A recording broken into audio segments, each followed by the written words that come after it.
7GFU, KL7MZ.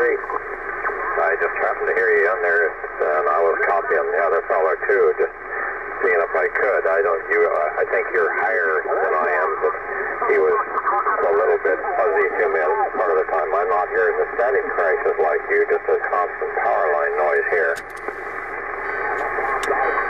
Yeah, they come and go, but no, well, of course I'm up there on the hill, and I've got this big FIR antenna. It's more or less, you're working off the side of the beam, I guess, if I was, because it's pointed down towards Hawaii.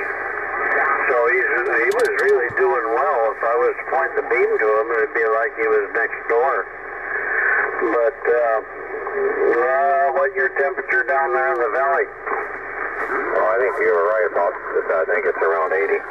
I hadn't looked here for a while, but it's plenty warm enough, warmer than I care to, a bit instant on summer. My current elevation? I'm much more of a, do much better when it's not above 70s. 5910. Yeah, well, it is more pleasant to work outside. Is the elevation a little cooler, that's for sure. I got all my work done this morning outside, and